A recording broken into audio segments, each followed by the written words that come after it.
Yes guys, what's going on? AdamMcKola here, AdamMcKola TV. Hope you guys are all doing well. So the transfer window is closed and therefore I am here to give you a little bit of a review of Manchester United's transfer window and of course my thoughts on everything that went down. It was an action-packed deadline day for Manchester United with a number of signings coming in. Chris Smalling heading out and finally completing his transfer to Roma in the final minute of the Italian transfer window, which says it all about that one, because that one seemed like it was dead cert from the start of the transfer window and it's dragged on right until the bitter end.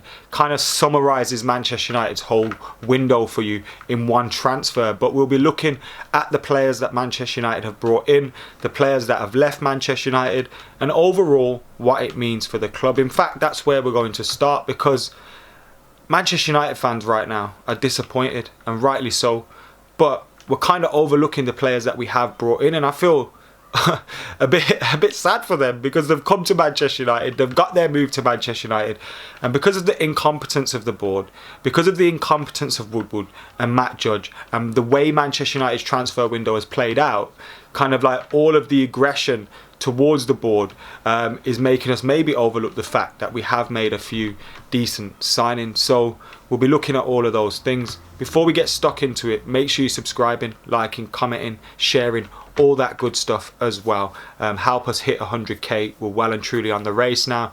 We've got 11,000 to go, so get hitting that subscribe button. Let's go back to the start of Manchester United's summer, where it all began. Obviously we ended the season, we got Champions League football, we got to 3 semi-finals. It was clear that Manchester United needed to strengthen the squad.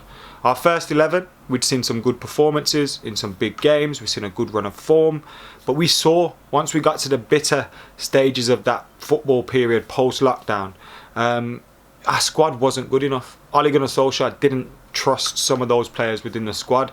We saw our bench, it had the likes of Lingard, Mata, James, Diallo, Andreas Pereira, and Ole Gunnar Solskjaer didn't select some of those for some games because he clearly wasn't really trusting of them. It was epitomised in the Sevilla semi-final. We're in a semi-final and we didn't make any changes until the last 5 minutes when we were losing. That said it all about what Ole meant about his squad and what he thought of those on the bench when you're not making changes until that point. And maybe he lost a lot of faith in those players after the FA Cup semi-final, when we changed up the squad from that team that had been on that good run and we lost convincingly against Chelsea.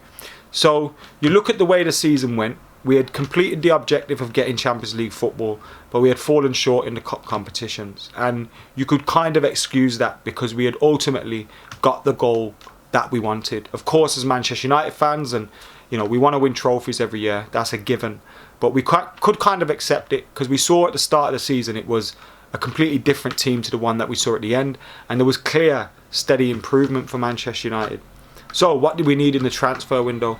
We needed to go into this transfer window and get the players in positions such as right wing, midfield, centre half and left back. You could also say a striker was needed as well. Diallo was going to leave in January, and you could maybe say he wasn't really contributing enough that we need from a United's goal scorer on the bench, although he scored a few goals for us, and we all love Diallo, but you have to be ruthless about it, and you have to say we did need to improve in that area, otherwise we wouldn't have been signing him on a loan move, do you know what I mean? So we clearly need to improve in 4 or 5 areas, but most Man United fans thought we're going to get Jadon Sancho, and then we'll probably get a centre half or a left back and a midfielder. You know, we probably need more of a holding midfielder, but a lot of us were up for a signing like Jack Grealish or Donny van der Beek. We were interested in those because we need to strengthen the squad, we need to strengthen the bench, and clearly Donny van der Beek would do that. So we looked at those positions and I was thinking we're going to get 3 signings, Sancho plus 2 others, a defender and a midfielder. And maybe some of the guys were thinking we're going to get 4 signings, 5 signings. That's fine because we needed to fill those areas. But I thought it's a steady rebuild. We'll get these 3 signings and then next summer we'll probably focus on a defensive midfielder and a centre half or something like that.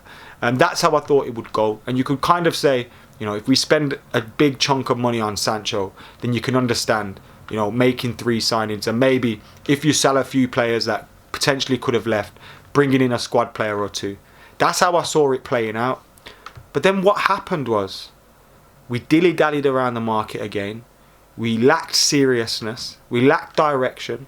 We lacked any real intent in the transfer market.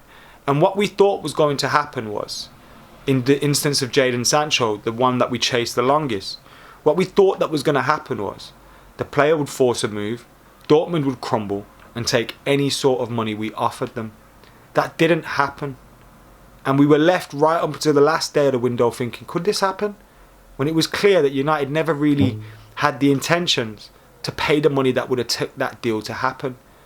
Now, that shows you everything you need to know about them. They lack direction. They lack a proactivity. They're very reactive.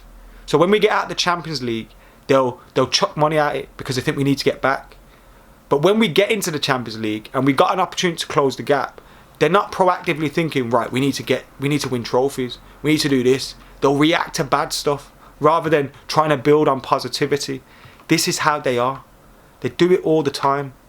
And we saw it again with Jadon Sancho. If you can't afford him, and you know you can't afford him in August, fans may be disappointed we didn't get Jadon Sancho.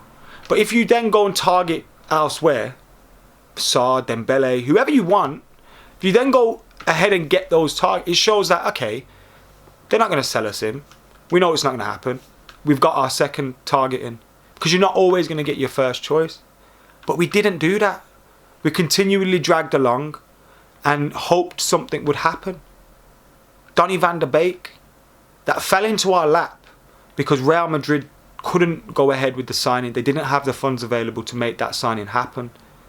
That fell into our lap because we have Edwin van der Sar's phone number. It's as simple as that.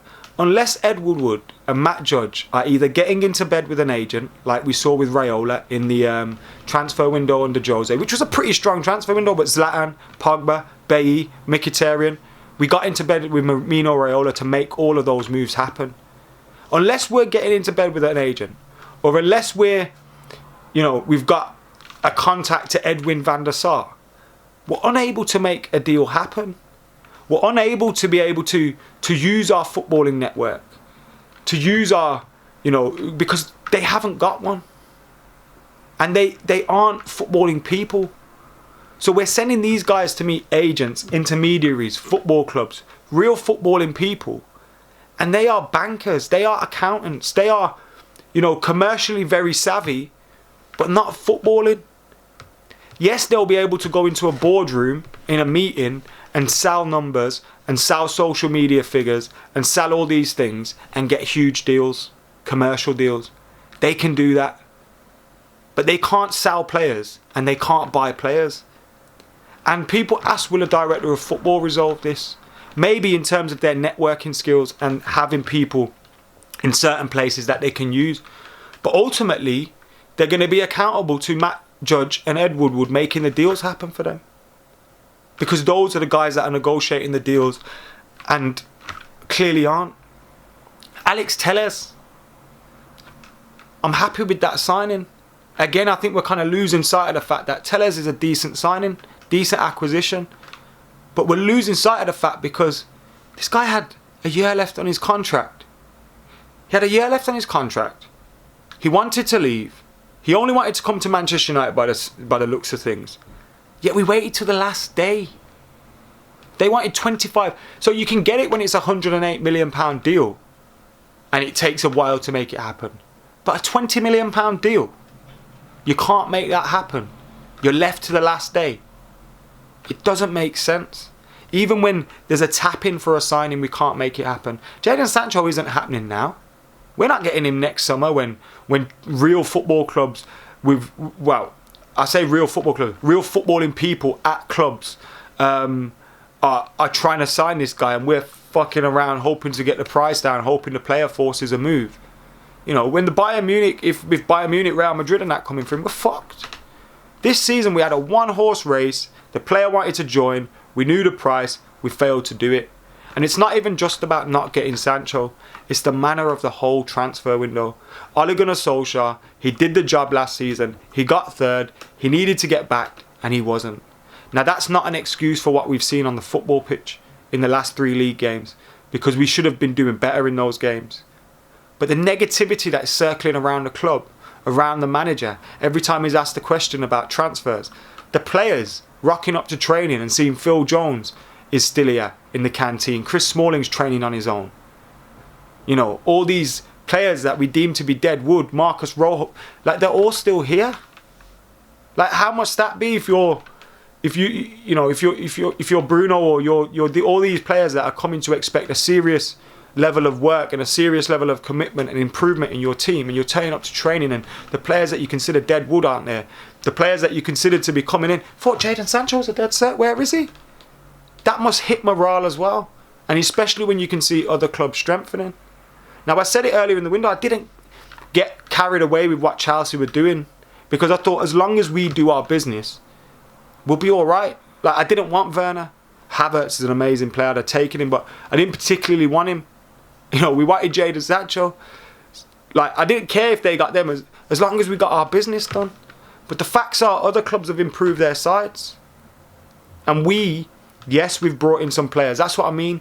Because we're disappointed with the window, we're overlooking the signings we've made. Like, it's mad. I'll talk about the players in a bit, but we're never going to have a normal window unless it's, or an easier window, unless we're doing what we did with Raiola. Or unless fucking Edwin van der Sar has 4 players for us and we can phone him. Because without those relationships being built by footballing people, it's hard to make these deals happen. And without having footballing people going into these negotiations, it's even harder to make these deals happen. We're fighting a losing battle with these guys, and every single manager, look, Jose deserved criticism. He deserved to be sacked at the end. Ole Gunnar Solskjaer deserves criticism, and if he gets sacked, that will be his own fault, because, you know, you have to be held accountable as a manager for tactically coaching results at times, especially when you look at the team that we had. We should have been doing better recently. If that continues, you know, then you need to be held accountable for it. But you can't let that take away from the fact that every time we try and build up some momentum, these guys pop the balloon. We never wanted 7 signings. We wanted our priorities sorted, and we didn't get it sorted. Look at our defence. A left back doesn't resolve that. We need a right winger. We haven't got one. Now, the players that we brought in, Alex Telles, I'm looking forward to seeing what he can do. He obviously offers more of a goal threat, an assist threat, more goal contributions than Luke Shaw, and I think Luke Shaw needs to be challenged. I'm looking forward to seeing Alex Telles, and I think at 15 million, it's a smart bit of business. Donny van der Beek, 35 million. Smart bit of business. Even when we lost 6-1 against Spurs, I saw him on the pitch and he looked like our best player. Like, he looked like a footballer. I think that's a shrewd bit of business.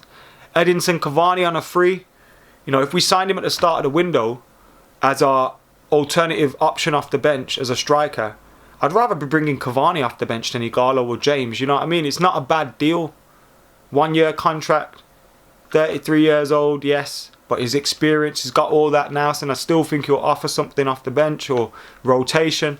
Like, it's not a bad bit of business. But when you look at the whole window and you see we never got that right wing spot sorted, we never got that centre half spot sorted. And we're left in the last 2 days of the window doing up 66% of our business. That's a shambles. Now, I've not mentioned Facundo, Pellistri and Amad Diallo, Traore, because those players that are young players, I don't know an awful lot about them. 18 years old. Amad Traore is coming in for around 19 million plus add-ons. Facundo, Pellistri for 8 million. They're obviously players that have been brought in for the future. Traore will arrive in January. I don't want to put too much pressure on them, but we did sign those players as well, and I hope to see, you know, some talent in there, and I hope they do well. But generally speaking, our transfer window has been a failure. We've got Champions League football again. We got into a position where we could continue the build, can keep that momentum going. Momentum's a big thing, and we kind of lost it this summer. Now you hope, you know, the team can get back to winning ways. There's still a lot of positive things that you can look at. I feel like now we just need a centre back, a holding midfielder, and a right winger, and we're closer to, you know, to where we need to be. A lot of pressure on Ole Gunnar Solskjaer to get us back on track. And I think when you look at the team, Greenwood, Marshall, Rashford, Bruno, Pogba, there's Donny van der Beek, there's a lot to be positive about. But that defence is a worry, and I don't think it's just something that gets solved by signings. I think Ole has to take responsibility for sorting that defence out as well on the training pitch and things like that. So yes, we could still have a good season. Yes, some of the business that we've done has been pretty good. But I feel like this summer, we've lost momentum again. And it's another summer where the board have let down a manager. And it may end in that manager losing his job again. Now, he will be partly responsible for that. But along the way, there's always the board's negative influence on managers. Whether it's Jose, whether it's Ole, whether it's Van Gaal. Like, he got a lot of players. But were they particularly the players that he wanted?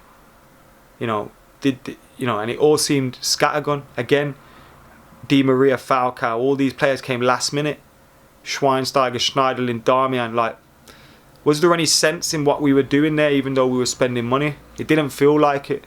They've let down a lot of managers, and they continue to do so. And whilst they're in charge, which unfortunately is difficult to get rid of them, you may as well change Ed Woodward's surname to Glazer for the way he helped them buy the club. It's unfortunate, and it's just the way it's always going to be. And even a manager, he can have the right ideas, he can have the right targets, but it doesn't mean you're going to get them. And it doesn't mean you're going to keep that momentum that you've built from the previous season when you hit a summer transfer window. Frustrating. But hopefully the players on the pitch can pick it up, because we really need to, and Ollie does as well. But the board have let him down this summer massively. Anyway, let us know your thoughts in the comments below. Make sure you're liking, commenting, sharing, subscribing. I know a lot of people are going to be talking about what do we do. I'd say just don't be vocal about your dislike of the Glazers and Woodward in transfer windows only. Don't preserve it for that. Just keep going. Whether when we're back at games or when we're, whether it's on social media or whatever, just keep hammering them. Even if you just annoy them, at least it's something, eh? Anyway, make sure you keep watching, tuning in, like, comment, share, subscribe. I'm out of here.